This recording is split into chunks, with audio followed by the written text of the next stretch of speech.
Right, welcome back to Big Hat Bushcamp. My name's Ian and that's Dave behind the camera as always. Today we're going to be doing a little bit more bread. Last time we did Dutch oven baking bread, specifically cheese and bacon. Today we're going to be doing Native American fry bread. We're going to be using the Dutch oven again, but it's not a piece of equipment you need for this particular type of cooking. You can do it with any type of lightweight camping pan, mess tin, anything like that. It's the same basic ingredients as last time. Self-raising flour, and if you've got it, dried milk, bit of sugar, a bit of salt, but the one difference being that the water is going to be hot water. So the water is already in the kettle on the fire, ready to go. So let's get started. So what we've got here is the basic bread recipe that we usually use. 2 full cups of self-raising flour, half a cup of dried milk, a spoonful of sugar, a spoonful of salt, and we're going to add the water in a minute as soon as it's hot. Because the one deviation from the normal recipe is that the water has got to be boiled up. So it starts to cook right from the start. Okay, now to add the cup of water.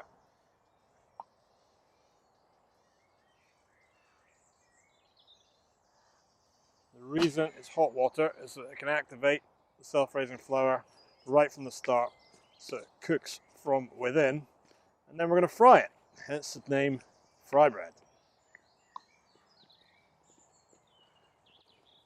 So mix that in until it's homogenized. All the flour has been incorporated. That's it. That'll be enough water now. And that is your dough.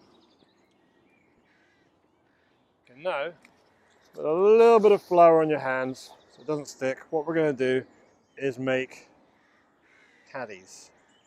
Basically, little burgers of dough. You can start small if you want, particularly so we know that the oil is at the right temperature, or you can go a bit bigger. That is what we're going to be frying up in the Dutch oven. Okay, now to fry up the fry bread. So what we've done is put about half a centimetre to a centimetre of sunflower oil, vegetable oil, whatever you've got, into the pot, bring it up to temperature, and going to put some of the dough in. Carefully does it so it doesn't splash. Lay it in there, and that's starting to sizzle up nicely.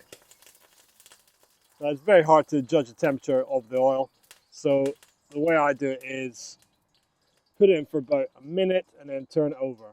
And if it's black on the bottom, it's too hot.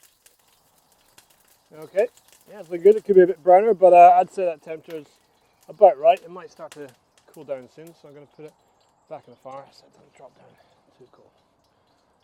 Right. So now we're happy. The temperature is pretty good. We can start to think about playing with these and making them a bit bigger, and maybe even stuffing them with hot dogs. Right, so as that's cooking, let's get another one going. Make up a patty, but this time we're going to stuff it with a hot dog. There we go. Get those bad boys totally hidden. There we go. And let's get it in the oil. Right. So the hot dog stuffed bread is cooking up, and this other one is coming along nicely. Just needs another minute on that side.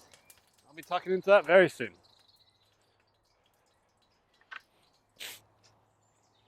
Dave, do you want to come and make your own lunch? Yeah. Get stuck in.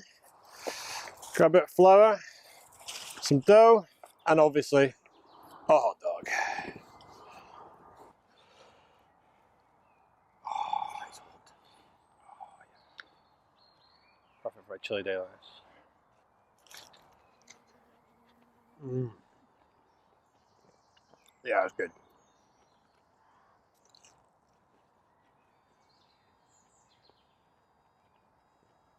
So I think, yeah, you could put in about an extra half a cup of sugar, maybe some raisins, cinnamon. Dust them. That'd be good donuts. I've